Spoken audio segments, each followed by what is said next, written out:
প্রিয় শিক্ষার্থীবৃন্দ, তোমরা কেমন আছো? আশা করি সবাই সকলেই কৌশলী আছো। আমি আজ অনলাইন ক্লাসে তোমার সাথে সংযুক্ত হয়েছি।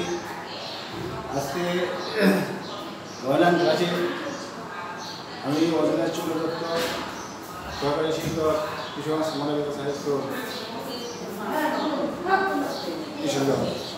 অনলাইন ক্লাসে সংযুক্ত হয়ে তোমরা আশা করি আমার সাথে সংযুক্ত হয়েছ। তোমরা বই খাতা কলম নিয়ে বসো। আমি আজকে তোমাদেরকে অষ্টম শ্রেণী বইয়ের প্যাটার্ন সম্পর্কে কিছু বলবো, আলোচনা করবো। প্যাটার্ন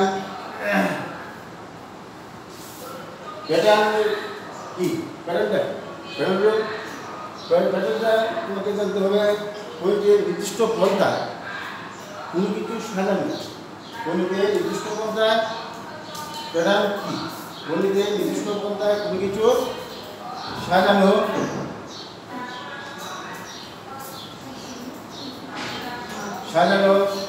উপরভুক্ত করাকে প্যাটার্ন। গণিতে নির্দিষ্ট পর্দায় কোনো কিছু সাজানো বলিত ও বিন্যস্ত করাকে প্যাটার্ন। প্যাটার্ন হলো দুই ধরনের। একটা হলো তোমাদের বইয়ে দুই ধরনের প্যাটার্নের কথা বলা হয়েছে। একটা হলো সংখ্যা প্যাটার্ন,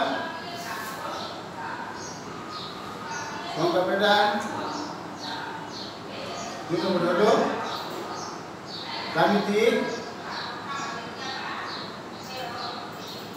প্যাটার্ন। সংখ্যা প্যাটার্ন এবং জ্যামিতিক প্যাটার্ন, এই দুটো প্যাটার্নই তোমাদেরকে বই আলোচনা করা হয়েছে। সংখ্যা প্যাটার্নটা কি? সংখ্যা প্যাটার্নটা কি? সংখ্যা প্যাটার্নটা হলো যেমন এক নম্বর, যেমন 1 3 5 7। 1 3 5 7 এটা হলো তোমার কি বেজোড় স্বাভাবিক সংখ্যা প্যাটার্ন। বেজোড় স্বাভাবিক সংখ্যার প্যাটার্ন। আবার আছে 2 4 6। এটা হলো একটা জোড় স্বাভাবিক সংখ্যা সংখ্যা প্যাটার্ন। আরেকটা আছে কি? আরেকটা তোমার জ্যামিতিক প্যাটার্ন। জ্যামিতিক প্যাটার্নটা কি? আমাদের পোশাকের বাহারি নকশা থাকে, বিভিন্ন ধরনের নকশা এবং বিভিন্ন স্থাপনা, কারুকার্য নকশা, এগুলো সংখ্যা প্যাটার্নে অন্তর্ভুক্ত। সংখ্যা প্যাটার্নের একটা উদাহরণ আছে, উদাহরণ আমি দিচ্ছি তোমাদেরকে।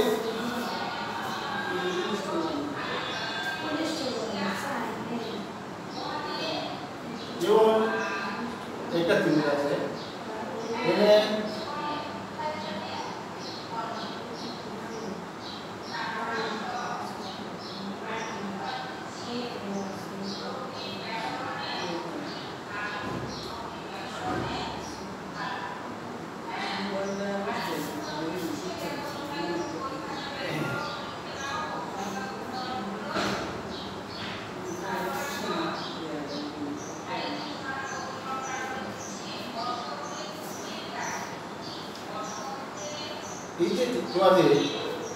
তোমাদের যে আছে এখানে ত্রিভুজগুলো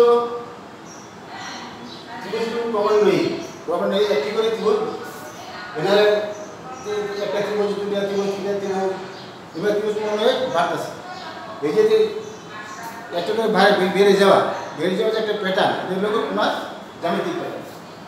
এটা হলো জ্যামিতিক প্যাটার্ন। জ্যামিতিক প্যাটার্নে এখন আমাদের সৃজনশীল আমরা সৃজনশীল একটা দর্শন করে বুঝাবো। সৃজনশীলের প্রথমে কি আছে? আমাদের একটা প্যাটার্ন দেওয়া আছে, প্রথম দ্বিতীয় তিনটা প্যাটার্ন দেওয়া আছে। তিনটা প্যাটার্ন দেওয়া আছে এবং কি আছে? তোমাদের সৃজনশীলের প্রথমে তিনটা ধাপ আছে, তিনটা স্তর। একটা সহজ, একটা মধ্যম, একটা কঠিন স্তর।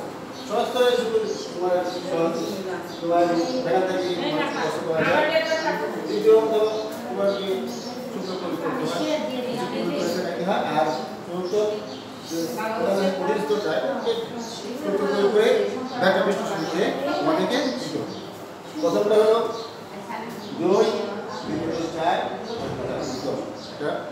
সৃজনশীল প্রশ্নে 10 নম্বর। এবার আমাদেরকে সমাধান করতে হবে। তোমরা প্রয়োজন আছে একটা খাতা নিয়ে বসো, একটা খাতা নিয়ে করে তুলে নিতে হবে।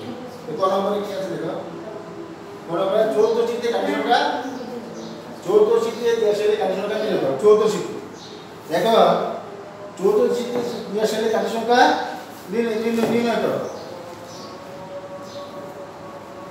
উদ্দীপক থেকে আমরা উদ্দীপক থেকে পাই, উদ্দীপক থেকে পাই প্রথম চিত্রে কাঠি সংখ্যা, প্রথম চিত্রে কাঠি সংখ্যা কত? 1 2 3 দ্বিতীয় চিত্রে কাঠি সংখ্যা হবে কত? 1 2 3 4 5টি। তৃতীয় চিত্রে কাঠি সংখ্যা কত? 1 2 3 4 5 6 7 7টি। এখন প্রতিটি ক্ষেত্রে কাঠি সংখ্যা বৃদ্ধি করে কত করে আছে?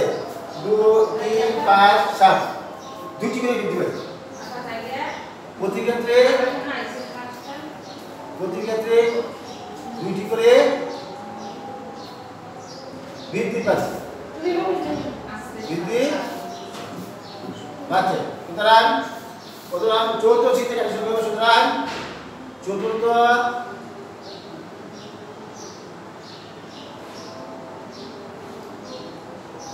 চতুর্থ চিত্রে কাঠি সংখ্যা হবে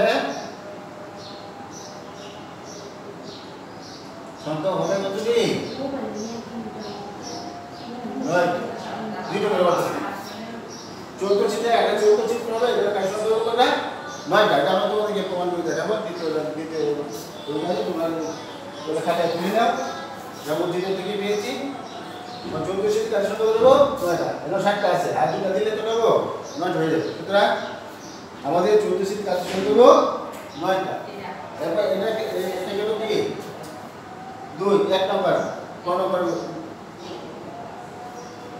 দ্বিতীয় প্যাটার্নের পরবর্তী সংখ্যাটি কিভাবে বের করব? প্যাটার্নের পরবর্তী সংখ্যাটি এখানে তোমাদের প্রথমে এই প্যাটার্নের কাঠি সংখ্যাটা বের করো। প্যাটার্নের ক নম্বরে কাঠি সংখ্যার তালিকা। কাঠি সংখ্যার তালিকা কি হবে তোমার? প্রথমে কত? 3, পরে কত? 5, পরে 7। এটাকে যদি ডিফারেন্স করা কত হয়? 2। পাশাপাশি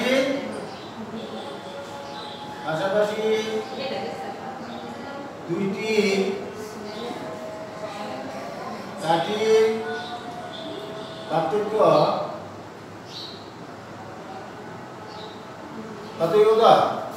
হলো পাশাপাশি দুইটি কাঠির পার্থক্য হলো 2। পাশাপাশি দুইটি কাঠির পার্থক্য হলো 3 আর 3 5 পার্থক্য হলো 2, 5 7 পার্থক্য হলো 2। এখানে প্রতি ক্ষেত্রে পার্থক্য হলো, এখানে প্রতি ক্ষেত্রে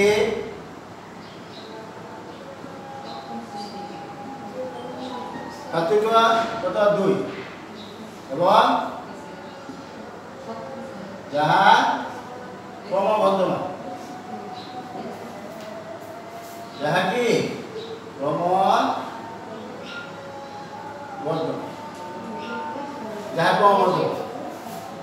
মানে এইভাবে চলতে থাকে, সেটা ক্রমবর্ধমান। সুতরাং পরবর্তী চিত্রে কাঠি সংখ্যা হবে। সুতরাং তোমাদেরকে পরবর্তী সংখ্যা কি হবে? পরবর্তী সংখ্যাটি হবে কত? কত আছে? 7। 2 বারে দেব না, সংখ্যা কত হলো? 9। সুতরাং 9 কয়টি? 9। প্রতি কাঠি সংখ্যা হবে 9টি। এটা আমরা কি করে গেছি? বিশ্লেষণ করো। বিশ্লেষণ করে আমরা 9টি পাইছি। প্রথমে আমরা 34 থেকে কাটার সংখ্যা কয়টা? আর কত ছিল? 34 কাটার সংখ্যা ছিল 9টা। সুতরাং আমরা পরবর্তী চিত্র কাটার সংখ্যা কয়টা পাইছি? 9টা আমরা পেয়ে গেছি। সুতরাং প্রথম থেকে আবার দ্বিতীয় সূত্রে দ্বিতীয় যে ঘন করে তখন আমরা পেয়ে গেছি ব্যাখ্যা করব।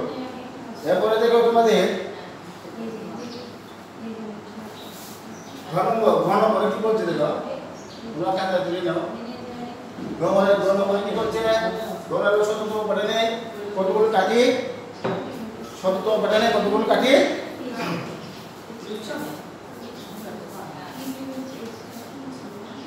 প্রয়োজন। শততম প্যাটার্ন করতে হইলে এবারে 1 2 3 4 শততম প্যাটার্ন করতে হইলে কতটুকু কাটি প্রয়োজন? প্রথম প্যাটার্নে কাটি কত সংখ্যা? প্রথম প্যাটার্নে কাটি গণনা। প্রথম প্যাটার্নে কাটি সংখ্যা হলো 3। তিন হলে কি হলো? প্রথম প্যাটার্ন প্রথম পুরান 2 যোগ 1 আমাদের প্রথম আছে 2 কে 2 কে 3 আর 3 পাইছি। দ্বিতীয় প্যাটার্নে কাটির সংখ্যা কত হইব? কাটির সংখ্যা হবে 5টি আছে। দ্বিতীয় প্যাটার্ন পরে 2 যোগ 1 কত হইল? 5। তৃতীয় প্যাটার্নে কাটির সংখ্যা 7। 7 হইলে কি হইব? প্রথমে তৃতীয় প্যাটার্ন 3 পুরান 2 যোগ 1।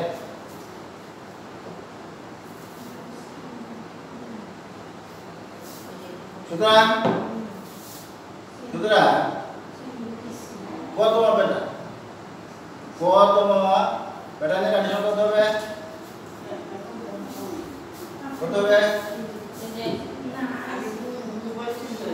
পুরান 2 যোগ 1 সমান 2 যোগ 1।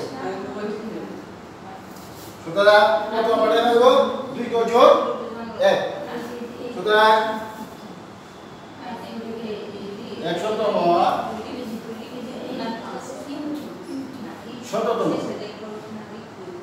100তম প্যাটার্নে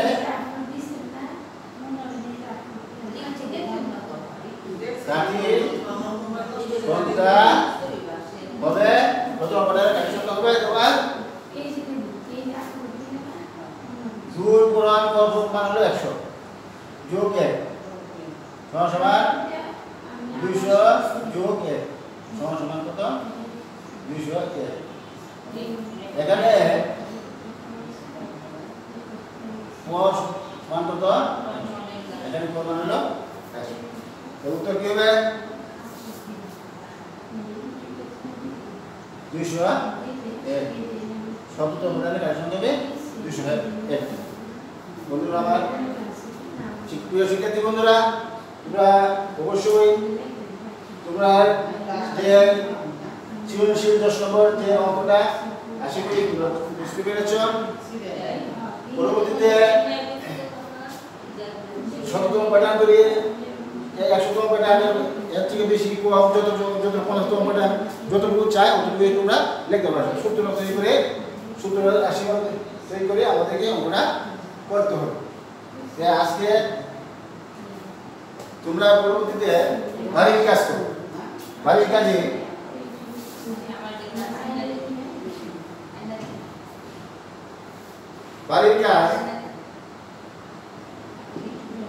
বাড়ির কাজ হলো তোমার কত করে 11 নম্বর সৃজনশীলটা করো। 11 নম্বর যে সৃজনশীলটা আছে এটা তোমরা পাশে প্র্যাকটিস করবা এবং যে অঙ্কটা আমি পড়েছি এখন বাসায় প্র্যাকটিস করবা। যত প্র্যাকটিস করবা ততই তোমরা ভালো করতে পারবা। আশা করি তোমরা সফল হয়েছ, বুঝতে পেরেছ। পরবর্তীতে আবার তোমার সাথে সংযুক্ত হব এই আশা করতে করি আমি আমার অনলাইন ক্লাস এখানে শেষ করছি। বুঝা অপরলাইন